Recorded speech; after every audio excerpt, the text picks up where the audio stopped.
Day 665. Today there are a lot of updates from the Chasiv Yar direction. Since Russian forces launched their series of offensive operations, Chasiv Yar became one of their 5 main targets for the winter campaign. Chasiv Yar is a small town with a pre-war population of 12,000 people, and it is located less than 5 kilometers away from Bakhmut. Over the last months, Ukrainians were trying to undercut Russian forces in Bakhmut from the south and put them into an operational encirclement. During the whole campaign, Ukrainians advanced by 7 to 10 kilometers, and once the fighting reached the railway embankment, the Ukrainian progress stalled.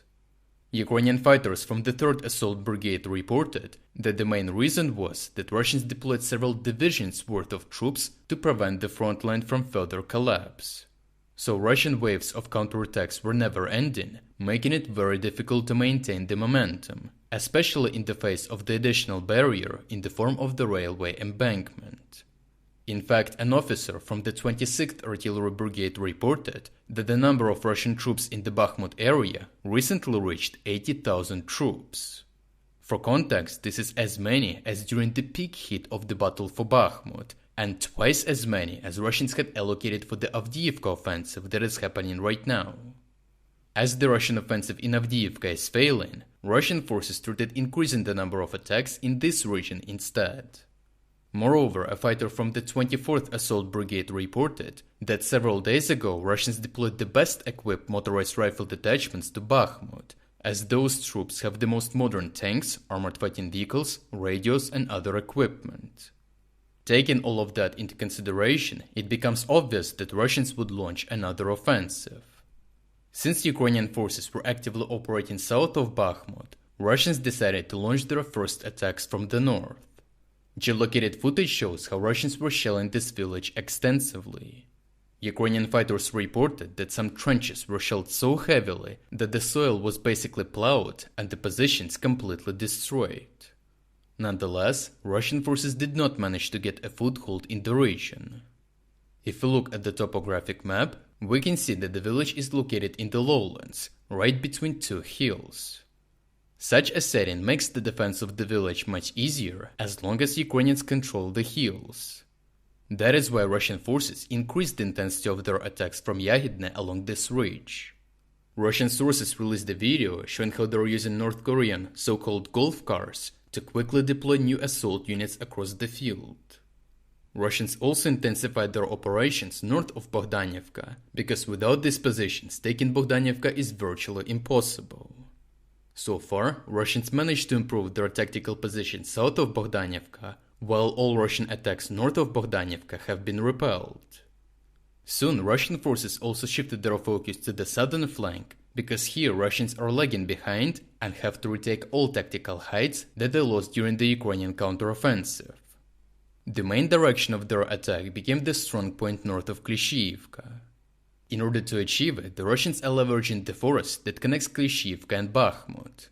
This is a very smart move, because this way Russians avoid the need to attack across the rails and if successful can automatically recapture Klishchiivka. Geolocated footage shows extensive Russian artillery preparations on the main Ukrainian strong point on the hill. This is the place of the most intense clashes right now, as Russians took half of this strong point north of the road, while Ukrainians are holding the half that is south of the road. Simultaneously, intense clashes are happening in the so-called forest appendix. The freshest updates suggest that Russians reduced the number of attacks here, meaning that Ukrainians stabilized the front line in this sector. Interestingly, Ukrainian fighters reported that after capturing some of the Russian fighters from the Storm V detachment, they discovered that these were Wagner forces.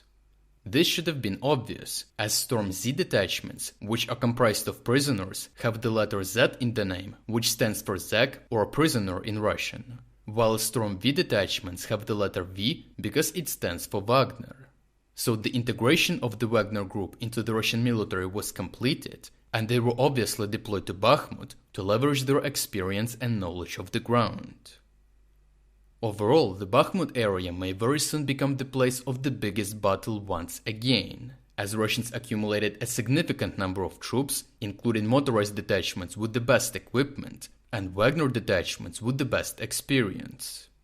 In the face of such a powerful force, the main objective of the Ukrainian forces right now is to leverage their tactical heights. And the good news is, Ukrainians control almost all heights in the region.